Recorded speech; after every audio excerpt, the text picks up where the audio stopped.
in the shadows of the night, where fear whispers your name, there lies a world of terror. Welcome to Cursed Realms, where the stories are real and the screams never end. Are you brave enough to subscribe? To scream? The Haunting Disappearance of Sarah Carter. There's nothing more terrifying than a child vanishing without a trace. But what happens when the clues just don't make sense? This is the story of Sarah Carter, a 6-year-old girl who disappeared from a small town in Oregon, and the chilling truth her parents uncovered. Maplewood was the kind of neighborhood where nothing ever happened. Families left their doors unlocked. Children rode their bikes until the streetlights flickered on. And the biggest scandal was the occasional lost pet. It was a safe place, a happy place. Sarah was the kind of child who brought life to the neighborhood. She was fearless, always the first to climb the jungle gym or explore the wooded area behind their home. Neighbors adored her. Mrs. Thompson, the elderly woman next door, often left cookies on their doorstep just to see her smile. But something changed that summer. It started small. Lisa noticed Sarah talking to herself in the backyard. When asked, Sarah simply said she was speaking to the tall man. Lisa assumed it was an imaginary friend. All kids had them, right? But then came the drawings. Disturbing images of a tall, shadowy figure with long limbs and hollow eyes, always standing near their house, sometimes reaching towards Sarah. Some drawings showed the figure peering through her window, others standing behind her parents as they slept. The worst were the ones where Sarah had drawn herself, disappearing. Sarah, once bright and cheerful, began waking up screaming in the middle of the night. She refused to play outside at dusk. When asked what was wrong, she whispered, "He's watching." James brushed it off as childhood fears, but Lisa couldn't shake the unease settling in her stomach. Then, one evening, Sarah disappeared. Sarah went missing on a warm summer evening. She had been playing in the backyard while her father, James Carter, was fixing the fence. Her mother, Lisa, was inside making dinner.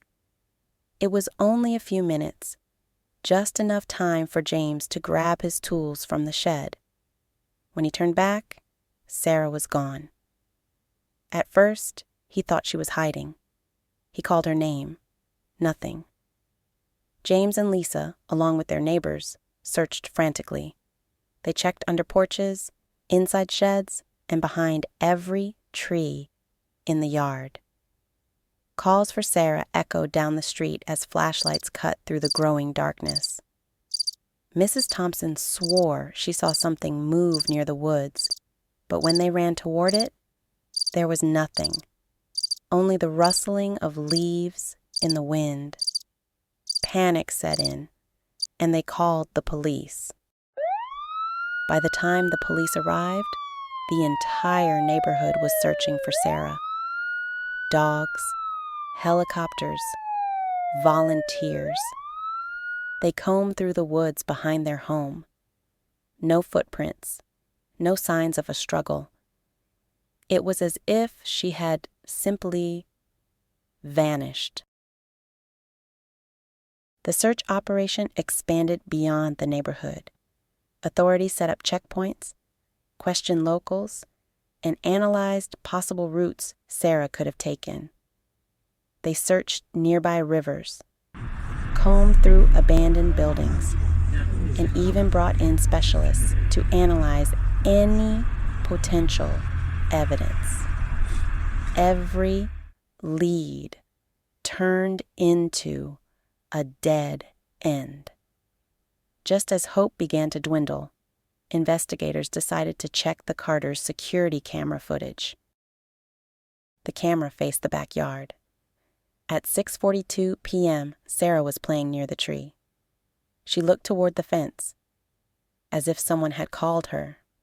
Then she stepped forward. And that's when it happened.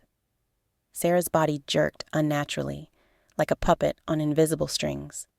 One moment, she was there.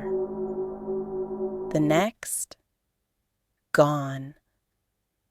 No running, no struggling, just gone. The footage was analyzed by experts. There were no glitches, no camera errors. It was real. But the most disturbing part? At 6:42 p.m., just before she disappeared, her shadow stretched unnaturally long, reaching toward something off-screen, something that wasn't there. James became obsessed. He barely ate, barely slept. Every night, he sat in front of his computer, replaying the footage over and over, searching for something, anything, that could explain what had happened to his daughter. He scoured forums, consulted experts, and even reached out to paranormal investigators in a desperate attempt to make sense of the impossible. The hours blurred together, the screen's glow the only light in the darkened room. And then, one night, he noticed something in the corner of the frame. A figure, almost transparent, watching Sarah. It had been there for weeks, always in the same spot. A blurry, almost human shape, just standing. The police dismissed it as a trick of the light, but James and Lisa knew better. And then, one night, James heard a noise outside, a whisper. Not words, just a sound, a breath. When he turned to look, he saw movement, something just outside the fence, blending with the darkness. And in that moment, he swore he heard Sarah's voice. "Daddy, help me." The days before the Carters finally left were filled with restless nights and an overwhelming sense of dread. Lisa refused to sleep alone, haunted by the faint sound of Sarah's laughter echoing through the halls. James kept the lights on at all hours, jumping at shadows that seemed to move on their own. Their once welcoming home felt foreign, oppressive, as if something unseen was watching, waiting. When their dog started barking at the empty backyard every night, they knew it was time to leave. The Carters moved away after that. Sarah was never found. The case remains open, but to this day, new families in that house report strange occurrences. A child's laughter at night, the backyard lights flickering, and sometimes a small shadow moving across the fence. Some mysteries are never meant to be solved. If you enjoyed this story, subscribe for more chilling tales, and stay safe.